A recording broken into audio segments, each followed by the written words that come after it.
அன்பு உறவுகளுக்கு வணக்கம். சரியாக ஒரு மாதத்துக்கு முன்னாடி திருத்துறைப்பூண்டி சட்டமன்ற தொகுதி ஆதிச்சபுரத்தில் ஒரு கொள்கை விளக்க கூட்டம் நடைபெற்றது. அந்த கூட்டத்தில் நம்ம கலந்துக்கிட்டோம். அந்த கூட்டத்தில் முதலில் மேடையில் ஏறி பேசினது நம்ம தம்பி தான். முதல் மேடை பேச்சு சிறப்பாக இருந்துச்சு.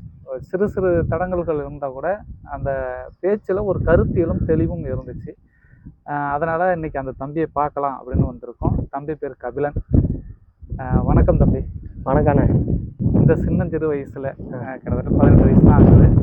18 வயசில் நம்ம என்னென்னமோ வேலையெல்லாம் செய்வோம்.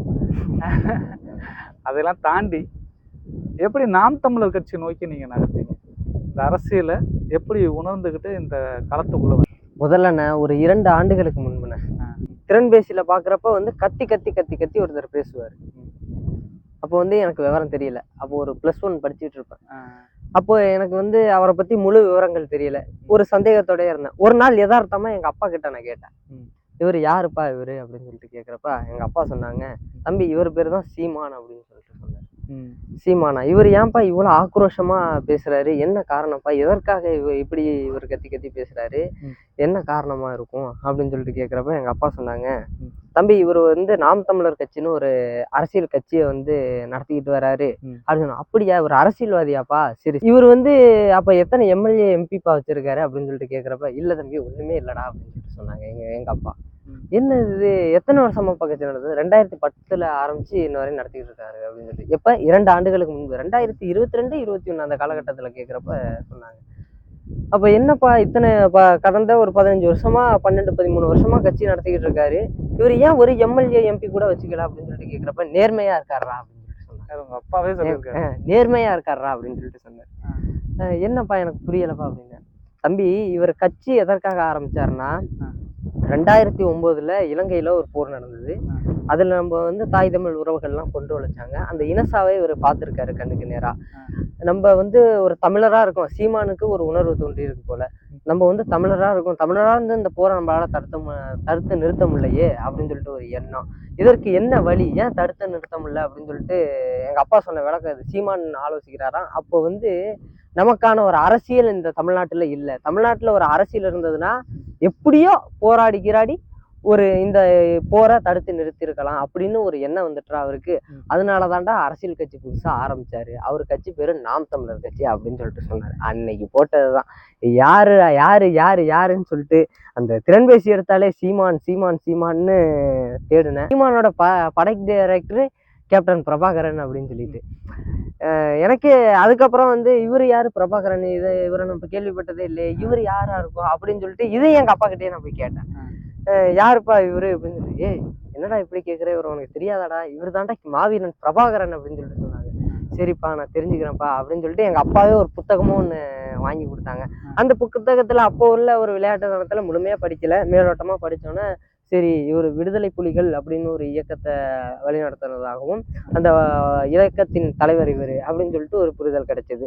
அதுக்கப்புறம் தான் காலங்கள் நகர நகர நகர நகர ஒரு புரிதல் கிடைச்சது. நமக்கான அரசியல் தமிழ் தேசிய அரசியல். அந்த தமிழ் தேசிய அரசியலை முன்னெடுப்பாக பேசிக்கொண்டு இருக்கிறது செந்தமிழன் சீமான் அவர்கள். அப்ப நமக்கான அரசியல் இதுதான்.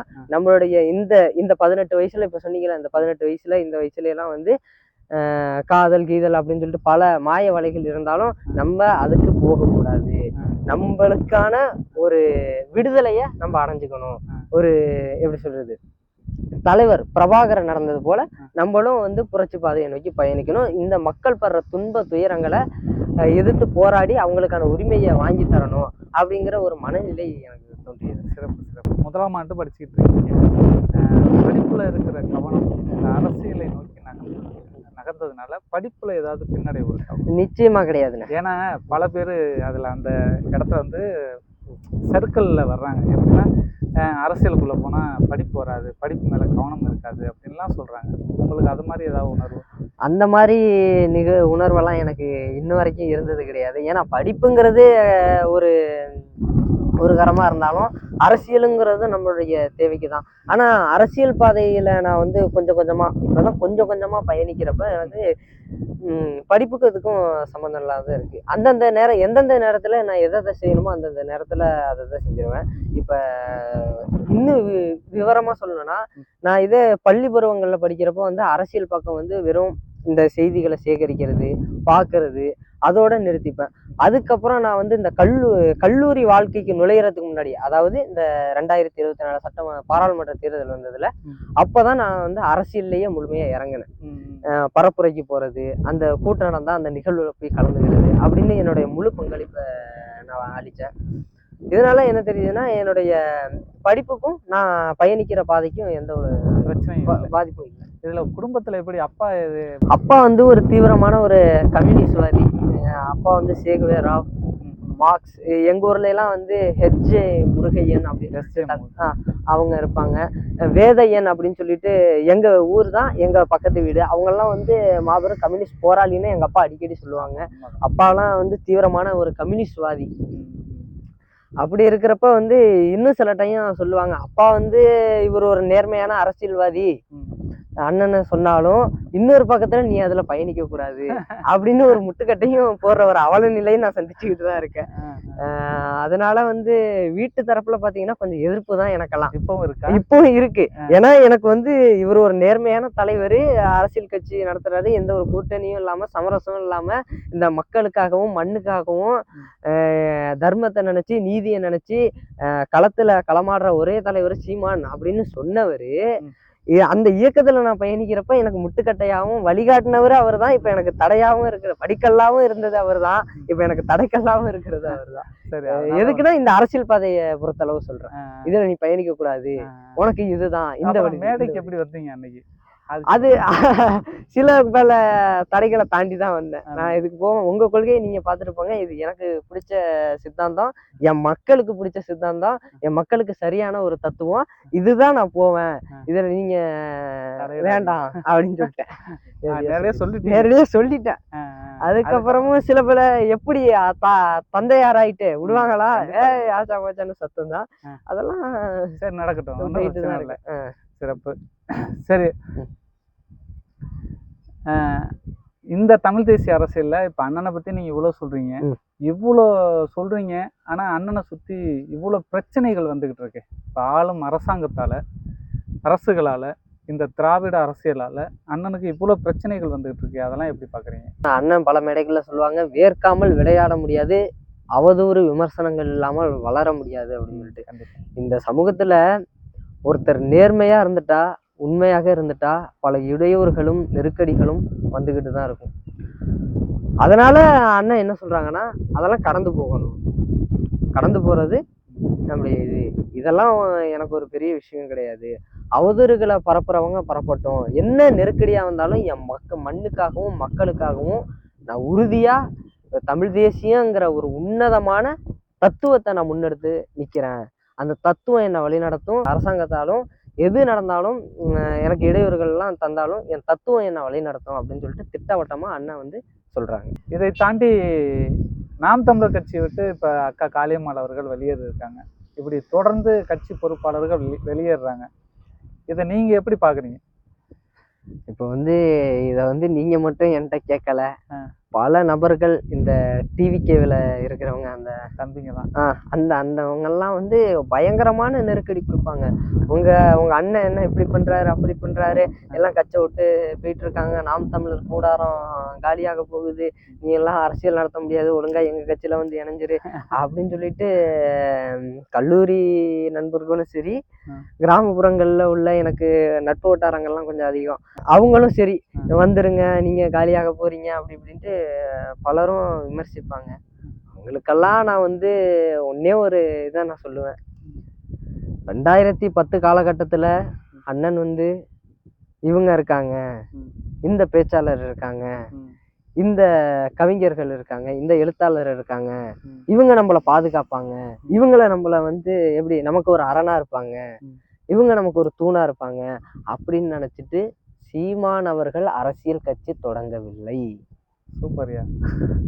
சீமான் அவர்கள் அப்படிங்கிற ஒரு எண்ணத்தை வச்சு கட்சி தொடங்கலை.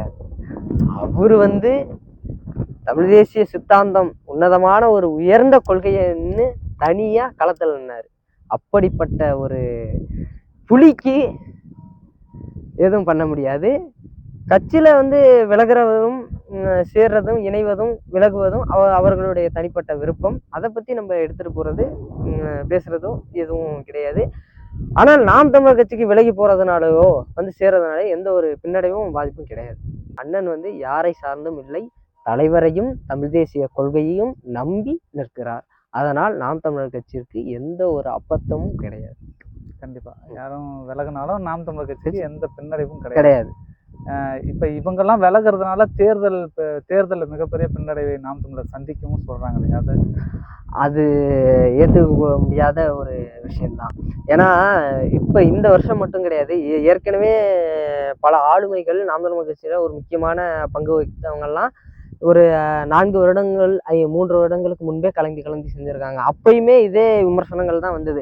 கட்சி காலியாகுது, மெயினான தலைகளே வெளில வந்துட்டாங்க, சீமான் கூடாரம் காலியாகுமா அப்படின்னு சொல்லிட்டு இந்த ஊடகங்கள் பல தரப்பட்ட விமர்சகர்கள் எல்லாம் இந்த மாதிரியெல்லாம் ஒரு அவதூறு பரப்புனாங்க. அதெல்லாம் என்றைக்குமே கிடையாது. நீங்க வேணா எழுதி வச்சுக்கிங்க, 2024 பாராளுமன்ற தேர்தலில் எந்த அளவுக்கு நாங்கள் வாக்கு சேகரிச்சோமோ அதை விட அதிகமா 2026 நிச்சயமா வந்து வாக்கு வங்கி எங்களுக்கு கூட்டி கொடுக்கும். இந்த மண்ணிலையும் மக்களுக்காக நிற்கிறோம். சிறப்பாக நாங்கள் களமாடி பெருவாரியான வாக்கு வித்தியாசத்துல நாங்கள் வெற்றி அடையும், ஆட்சியை பிடிப்போம். சிறப்பு, மிகச்சிறப்பு. இங்க இருக்கிற இந்த நாம் தமிழர் அரசியல இந்த மக்கள் எந்த அளவுக்கு உள்வாங்கியிருக்காங்க? நம்மளை சுத்தி இருக்கிற இப்ப நம்மலாம் கிராமத்துல இருக்கோம், நம்ம மக்கள் எந்த அளவுக்கு உள்வாங்கி இருக்காங்க? தமிழ் தேசிய சித்தாந்தத்தை நம்மளுடைய பகுதியில வாழ்ற மக்கள் எந்த அளவுக்கு உள்வாங்கி இருக்காங்கன்னா, நமக்கான அரசியல் இந்த புள்ள கரெக்டா பேசுறான், நமக்கான அரசியல் இதுதான், என் வளத்துக்காக, என் மண்ணுக்காக, என் மக்களுக்காக, என் காடுக்காக, என் மலைக்காக, என் தண்ணிக்காக போராடுறது இந்த தமிழ் தேசிய அரசியல். அந்த தமிழ் தேசிய அரசியலை, அந்த தமிழ் தேசியத்தை முன்னெடுத்து வைக்கிறது யாரு? சீமான். அப்படிங்கிறத மக்கள் வந்து முன்னாடி காலகட்டத்தில் ஏற்றுக்கல, இப்போ கொஞ்சம் கொஞ்சமா வந்து புரிஞ்சுக்கிறாங்க. சீமான்னா யாரு, அவர் எதற்காக இப்படி பேசுறாரு, என்னென்ன நடவடிக்கையை மேற்கொள்றாரு, தமிழ் தேசியம்னா என்ன அப்படின்னு இப்ப படிக்காத மக்கள் கூட சிந்திச்சு வாக்கு செலுத்துற ஒரு நிலைமைக்கு இந்த தமிழ் தேசியம் பெரும் மாற்றத்தை ஏற்படுத்தி இருக்கிறது. கண்டிப்பா நம்ம இதை பார்க்கும்போது வெறும் 8 ஆண்டுகள்ல 4 லட்சம் வாக்குகள், இன்னைக்கு 36 லட்சம். இன்னைக்கு நிலைமைக்கு பார்த்தீங்கன்னா அது கூட இல்லை. ஏன்னா 24ல 36 லட்சம், இன்னைக்கு நிலைமைக்கு எப்படியும் ஒரு 45-50 லட்சம் தாண்டி போயிருக்கும்.